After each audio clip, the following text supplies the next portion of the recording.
All right, everyone, Slate loves hit pieces. Like, that seems to be the reason for their existence. Most often, like 80% of the time, it's about Trump. And most of the rest of the time, it's about some other Republican, or at least like maybe like a Pat Robertson, a Christian religious figure or something. When they run an attack piece on Democrats at all, it's like an Al Franken deal or something. It's them saying, well, this Democrat no longer can represent the wonderful democratic values, so we'll kick him to the curb, and we're encouraging other Dems to do the same. That might be time to kick Al Franken out. Feinstein yelled at these children. Maybe she's lost it or something. By the way, Feinstein now visibly appears to endorse Joe Biden, which is funny because it's her fellow geriatric individual. Here's the thing, though. Slate now is running an attack piece, link in the description, archived of course, about Medicare for all. Literally, socialized healthcare is what they're attacking. Now, I never thought I would live to see Slate actually be ballsy enough to do that. Actually, kudos to them, because normally they don't do shit like that. Here's the thing. Socialism is what all of these groups want.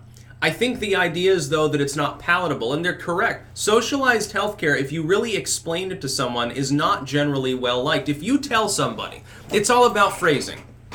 If I tell somebody, how would you like free land? They say, oh yeah, I'd love free land. How would you like it if I gave you a chunk of land, but I'm also going to tax you a huge amount in order to pay for this program because I'm giving out these free parcels of land? The government will buy them using taxpayer money and then divvy them up in some methodological manner. And you might pay more than you get in the value of them. Most people won't support that. If I'm told by Berniesanders or Elizabethwarren that on their healthcare plans I will automatically gain government healthcare, there won't be a private option, by the way, under either of their plans. Kamala Harris dicked around about that. Hers would eliminate private healthcare too. Essentially what they're saying is this. Private healthcare would be abolished. It wouldn't exist anymore. You would be enrolled automatically in a government plan. And the government would choose what that plan covers, by the way. You're not going to have a choice involved. There might be tiers, like you can pay a little bit more for this extra block of coverage or something. They're not entirely clear on that. But by and large, the government will decide what's covered, and it'll decide the pricing on everything. In fact, even unions would no longer be able to negotiate in any meaningful manner. Bernie Sanders, at least he's being honest. He flat out told what was it? I can't remember which union he was talking to when he was queried on this. He told him flat out, no, you won't be able to bargain. Fuck you. I don't fucking care about the working class anymore. Here's the problem. If Bernie Sanders comes out to a crowd and lies to them, which is what he always does, and says, well, I want to give you free healthcare. Free government will pay for your healthcare. Nobody will be non-covered anymore. That sounds pretty good. It sounds like, oh, well, finally I have healthcare, or maybe I have better healthcare or something, this junk plan that costs a lot on some private marketplace, and get rid of it. The problem is that for most Americans, they will pay more than they will get out of the system unless they are extremely ill or poor. They have to be sub-working class. They have to be in the bottom like 20% of the population by income, which overwhelmingly votes Democrat anyway, so it's a non-issue. Or they have to be massively sick. I don't mean like, oh, you have you have asthma or something. No, I mean like you're chronically ill. In which case you already can get private health insurance and they can't jack up the prices anyway because of the ACA's mandates. Nobody wants to talk about that. Joe Biden's alternative has been, hey, we're going to create a public option. It'll be cheap. It'll cover the basic rudimentary care. It'll be free for people who are low income. And so, yes, it's a direct subsidy. Joe Biden is talking about a direct subsidy available to all Americans to compete with the private marketplace. They will not be spit-shined high-level plans. They will cover the basics. You will be able to go in for general care and a share of catastrophic, I believe he's mentioned. That makes sense. If you're going to keep the healthcare system the way it is now, fundamentally, you're going to keep, the shitty intervened-in healthcare we have. That's a good way to ameliorate some of the worst problems with it without maximizing any cost on the population.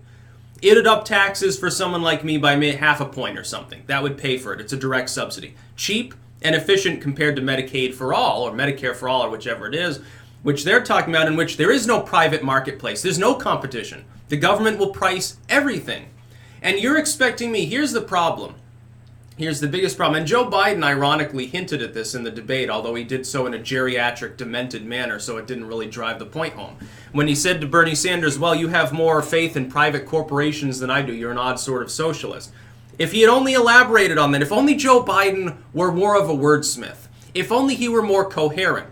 Because hell, Joe Biden 20 years ago wouldn't have been coherent enough to make a good attack on Sanders on this issue. What fundamentally will be done is that in a competition-free marketplace, you are expecting me to believe that a bunch of Congress people and a president, all of these other individuals, Bernie Sanders aside, because he would only be there for a few years. He probably wouldn't even survive a full term. He's almost 80 years old. What the fuck are you thinking? Let's say he gets 2 terms, serves 8 years. It's still not a long period of time. You are expecting me to believe that a bunch of neoliberals and Republicans are going to be able to properly administer this system without the price spiraling out of control and causing tax increases? Because those pharma companies are still private entities. It's just that now everyone has to buy their products. The government will choose who's buying what.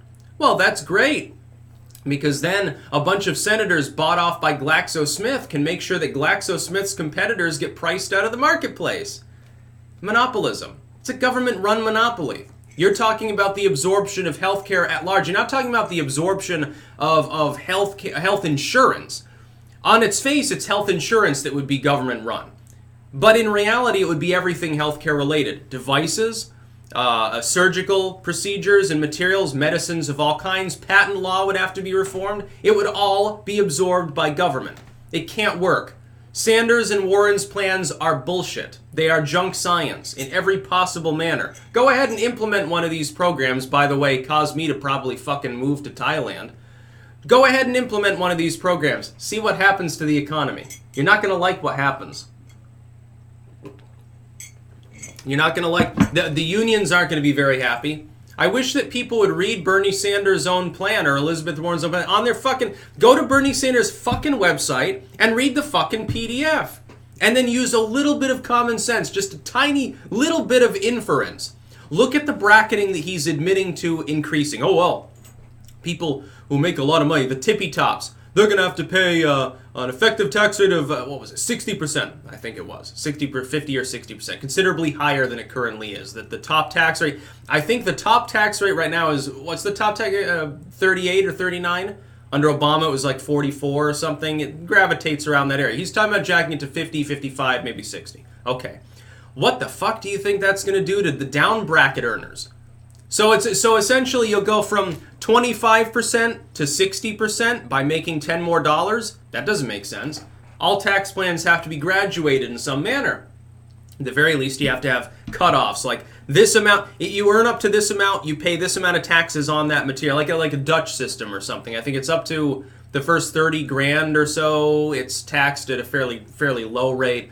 The next bracket up to 60 or 70, I think, is taxed at quite a high rate, and then beyond that it's like the government takes most of it because they got to pay for tulip interventionism, I guess. You know, looking at the Dutch tax system is like looking into another world. Meanwhile, I'm looking at some parts of the roughly stable third world where you can get away with a 10% tax rate. I'm thinking, my goodness, if the socialists take over this country, it would be cheaper for me to pay to renounce my citizenship, take out literally a loan, invest it in Thailand, fast-track my residency there, and just fucking move there. Because overall, over the course of a couple of years, I would have saved all of that money back in less taxes. That's still being a country where I can own weapons, it's just they're more expensive. And I think there are shooting ranges in Cambodia where you can use rocket launchers and machine guns and shit like that. Maybe I'll move there.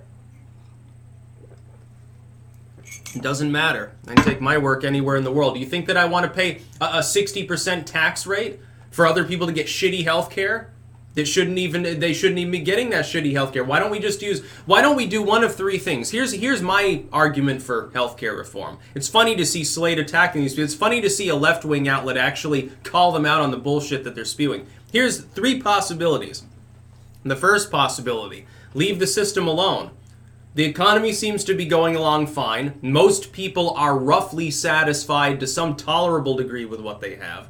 Now, by the way, when Sanders says, well, you ask people, I've never had anyone say that they're happy with the health care that they've got. Dude, people love to complain. It doesn't matter if the cover, they probably think, hey, it should be cheaper, or hey, it should cover more. Of course they're unhappy with it. Yeah, they're going to tell you, oh yeah, I love my health insurance. I love having to pay money that I seemingly don't use. Or I love having to pay all this money for basic... Nobody likes to pay extra money. By the way, another reason why socialism will fail, because people graft a little bit off the top at every level of society and fuck your economy. They'll fuck you in the ass. So here's the possibilities. Keep it the way it is. Tolerable status quo.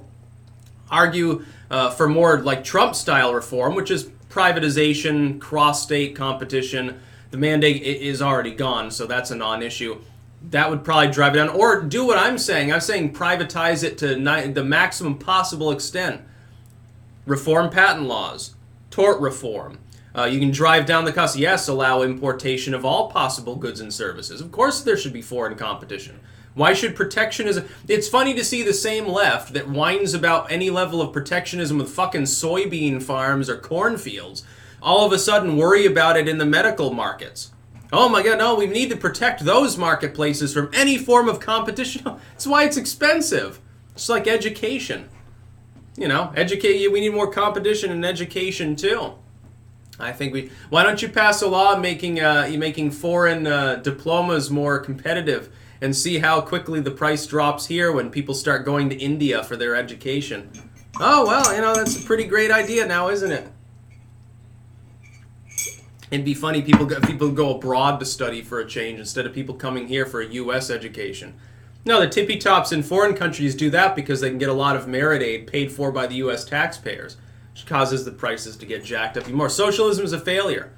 It always has and always will be a failure. Interventionism and centrality inevitably collapse themselves.